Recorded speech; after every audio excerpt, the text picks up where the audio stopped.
जो सद्र कल तक ईरान को धमका रहा था, आज खुद कह रहा है कि मैं भी निशाने पर हूं। जी हां, कल तक अमेरिकी सद्र डोनाल्ड ट्रंप का अंदाज कुछ यूं था जैसे सारी दुनिया उनकी उंगली के इशारे पर चलती हो।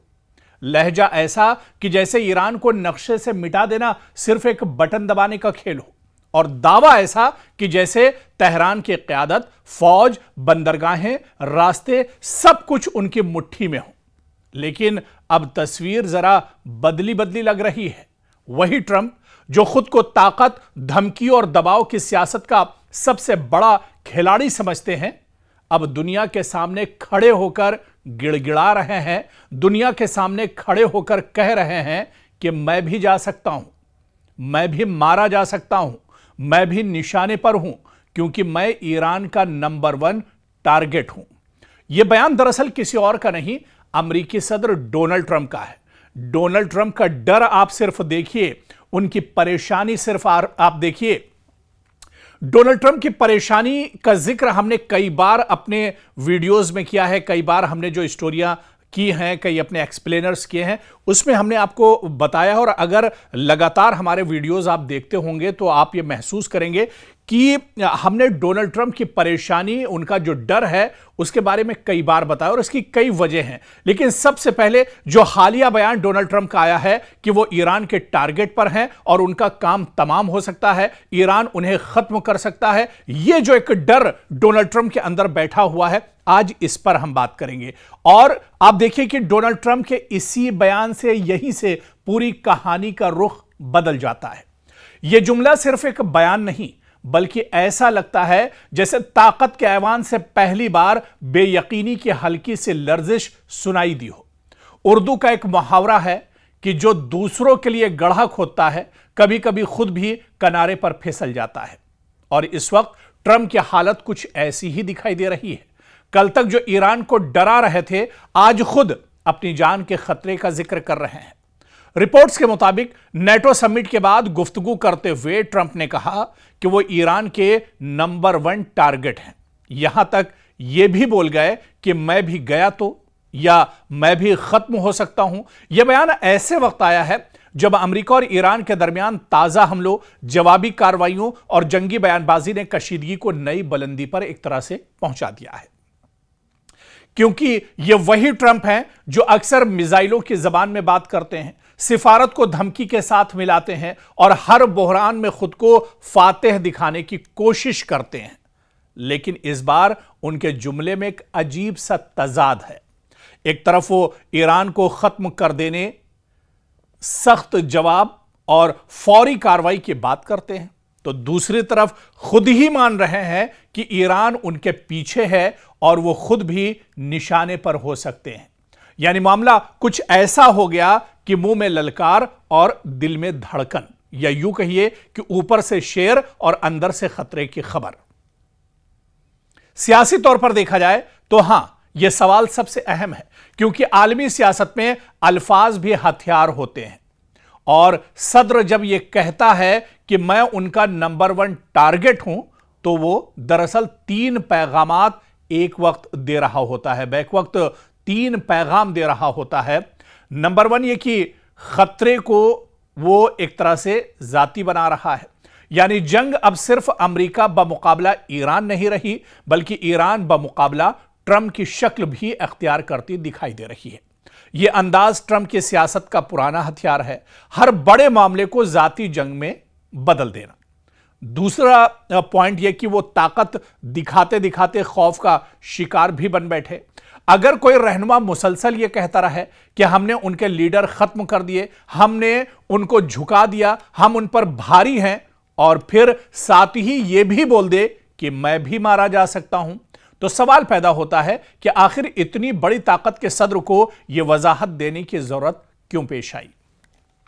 और उनके बयान से तीसरी जो इशारा मिलता है, बड़ा तीसरा इशारा, वो ये कि वो अपने हामियों को एक नया बयानिया दे रहे हैं। यानी अगर आगे कुछ भी हो, जंग बढ़े, हमले हों या सिक्योरिटी सख्त हो, तो ट्रंप ये कह सकें कि देखा, मैं पहले ही कह रहा था कि मैं निशाने पर हूं।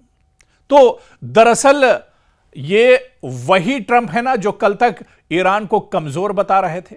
जी हां, ये वही इस पूरी कहानी का सबसे दिलचस्प बल्कि तंजिया पहलू भी है। कल तक बयानिया यह था कि ईरान कमजोर है, उसकी क़यादत बिखर चुकी है, उसकी ताकत टूट चुकी है, ईरान चाहे तो छोटे से वक्त में सब कुछ खत्म कर दे। लेकिन आज अगर वही सदर यह कह रहा है कि मैं ईरान का नंबर 1 टारगेट हूं, तो फिर सवाल बनता है कि अगर हरीफ इतना कमजोर है तो फिर आपको इतनी फिक्र क्यों? अगर ईरान टूट चुका है तो फिर इसके नंबर 1 टारगेट होने का ऐलान क्यों? अगर सब कुछ काबू में है तो फिर यह जुमला क्यों कि मैं भी जा सकता हूं, यानी मैं भी मारा जा सकता हूं? यह दरअसल जिस डर की हम बात कर रहे थे, यह डोनाल्ड ट्रंप का डर है जो एक तरह से निकल कर नहीं आया है। और डर छोटा मोटा भी नहीं। आप देखिए कि जो रिपोर्ट मैं पढ़ रहा था कि उसमें खबर यह भी है कि वो दरअसल जो उनका सबसे ताकतवर प्लेन है एयरफोर्स 1, जिससे वो गए थे समिट में शामिल होने के लिए, लेकिन एयरफोर्स 1 छोड़कर दूसरे तैयारे से वो वापस लौटे हैं। तो इस तरह का डर बैठा हुआ है, वो भी और किसी में नहीं बल्कि अमेरिकी सदर डोनाल्ड ट्रंप के अंदर। यानी कहीं ना कहीं आप देखिए कि डोनाल्ड ट्रंप परेशान है, उनकी पेशानी पर शिकन है, उनकी पेशानी पर दरअसल जो लकीरें बनी हुई हैं वो दरअसल ये कह रही हैं कि अमेरिका इस जंग में बुरी तरह से फंसा हुआ है। डोनाल्ड ट्रंप न तो आगे जा पा रहे हैं और न पीछे जा पा रहे हैं, इस जंग में बुरी तरह वो भी फंस कर रह गए हैं। मशरिक़ वस्ता एक बार फिर खतरनाक मोड़ पर खड़ा है। ईरान ने पलटवार करके अमेरिका को ऐसी मुश्किल में डाल दिया है कि व्हाइट हाउस से लेकर पेंटागन तक बेचैनी साफ महसूस की जा रही है। डोनाल्ड ट्रंप की पेशानी पर परेशानी की लकीरें गहरी होती दिखाई दे रही हैं और दूसरी तरफ पासदाराने इनकलाब ने कसम उठा ली है कि अब जवाब सिर्फ बयान से नहीं मैदान से दिया जाएगा। और ईरान का पैगाम साफ है, यानी जो ईरान ठान लेता है उसे कर कर ही रहता है। अमेरिकी हमलों के बाद ईरान की जानिब से जिस लहजे में रद्द अमल सामने आ रहा है वो सिर्फ एक मामूली बयानबाजी नहीं बल्कि एक बड़े इलाकाई तसादुम की घंटी भी साबित हो सकता है। ईरान के ताकतवर फौजी ढांचे यानी इस्लामी इनकलाबी गार्ड्स कोर IRGC से वाबस्ता बयानात आप देखिए, अमरीकी अड्डों को निशाना बनाने की धमकियां दी गई हैं और तेहरान की जानिब से यहां पर कुचल देने वाले जवाब की बात कही गई है। और यह सब इशारा दे रहे हैं कि जंग सिर्फ महाज पर नहीं बल्कि सिफारत, तेल, बहरी रास्तों और पूरे खलीजी खित्ते के मुस्तकबिल पर लड़ी जा सकती है। ताजा रिपोर्ट्स के मुताबिक अमेरिका ने ईरान के खिलाफ नई फौजी कार्रवाइयां की हैं, जिसके बाद तेहरान की जानिब से इंतहाई सख्त रद्द अमल सामने आया है। रिपोर्ट के मुताबिक ईरान के सरकारी हलकों से मुंसलिक जराए ने इशारा दिया है कि अमेरिकी हमलों के बाद अब अमेरिका पर दबाव और बढ़ेगा। ईरान अमेरिकी मफादात, खुसूसन खित्ते में मौजूद अमेरिकी फौजी अड्डे और इसके अलावा जो उसके सिफारत खाने हैं या उसके जो एयरबेस हैं उन्हें निशाना बनाया जाएगा। और इसी के चलते आप देखिए कि चाहे कतर की बात की जाए, चाहे बहरीन की बात की जाए या कुवैत की बात की जाए, यहां पर ताबड़तोड़ तरीके से ईरान ने हमला किया है। इस बीच ईरान के नायब वजीर खारजा काजिम गरीबाबादी ने अमेरिका पर मुफाहमती समझौते या फहम तफहीम की खिलाफ वर्जी का इल्जाम आयद किया, जबकि ईरान के खातिमुल अंबिया ज्वाइंट मिलिट्री हेडक्वार्टर ने खबरदार किया है कि अगर जारिहत जारी रही, अगर अमेरिका इसी तरह की नापाक हरकतें करता रहा तो इसका जवाब सख्त और फैसला कुन होगा और पूरी मजबूती के साथ इसका जवाब दिया जाएगा। इस बीच IRGC ने कहा है कि सिर्फ एक फौजी वो फोर्स नहीं है बल्कि एक मुकम्मल स्ट्रेटेजिक ताकत है और यह इदारा ईरान के मिसाइल प्रोग्राम, बैरूनी महाजों पर इत्तेहादी ग्रुपों के राब्ते और हसास अस्करी ऑपरेशंस में कलीदी किरदार रखता है। और उसने कहा है कि उसकी निगाहें और उसकी नजरें दरअसल अब पूरे मशरिक़ वस्ता पर टिकी हुई है और जहां जहां मशरिक़ वस्ता में अमेरिका के मफादात हैं, अमेरिका की तंसीबात हैं, अमेरिका का इंफ्रास्ट्रक्चर है, अमेरिका के एयरबेस हैं, अमेरिका के सिफारत खाने हैं, उन सब को अब एक तरह से निशाना बनाया जाएगा और उन्हें नेस्त व नाबूद कर दिया जाएगा। इससे पहले भी आपको याद होगा कि जब यह जंग 4 महीने पहले छिड़ी थी, जिस वक्त यह जंग शुरू हुई थी, उस वक्त ईरान ने कहा था कि जंग की शुरुआत यानी मशरिक़ वुस्ता में आग तो इजराइल और अमेरिका ने लगाई है, लेकिन यह आग जब ही बुझेगी जब इसे ईरान बुझाना चाहेगा, यानी यह जंग उस वक्त रुकेगी जब यह जंग ईरान रोकना चाहेगा।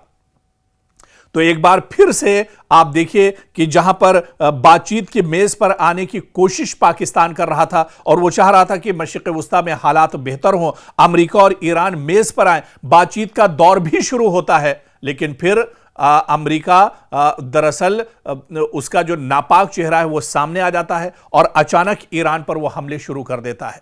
और इस हमले के बाद अब ईरान भी पूरी मजबूती के साथ जवाब दे रहा है, पूरी मजबूती के साथ ईरान अब मैदान में डटा हुआ है और ईरान ने कहा है कि जितने हमले अमेरिका की तरफ से दिए जाएंगे उससे बढ़कर और उससे मजबूत जवाब दिया जाएगा, यानी ईंट का जवाब पत्थर से ईरान देने के लिए पूरी तरह से तैयार है। और यही वजह है, आप देखिए कि 2 दिन से अमेरिका लगातार ईरान के मुख्तलिफ शहरों पर हमले कर रहा है, जिसके जवाब में अब ईरान बड़े पैमाने पर मशरिक़ वुस्ता के अलग अलग वो हिस्से, वो पार्ट जहां पर अमेरिकी तंसीबात, अमेरिका के मफादात या इसके अलावा अमेरिका की जो तंसीबात हैं उनको अब निशाना बनाया जा रहा है। बड़े पैमाने पर अब हलचल एक तरह से मशरिक़ वुस्ता में फिर से तेज हो चुकी है। मशरिक़ वुस्ता में लोग अब फिर से परेशान हैं, लेकिन ईरान ने कहा है कि मशरिक़ वुस्ता के लोगों को परेशान होने की जरूरत नहीं है, बल्कि उसके जो हमले हैं उसका जो टारगेट है वो सिर्फ अमेरिका है, अमेरिकी इंफ्रास्ट्रक्चर है, अमेरिका के एयरबेस हैं, अमेरिका के सिफारत खाने हैं। जहां जहां अमेरिका के तंसीबात हैं उन्हें ईरान नहीं छोड़ेगा और ईरान अब मशरिक़ वुस्ता में अमेरिका को पूरी तरह से नाकाम कर देगा, उसे नेस्तनाबूद कर देगा।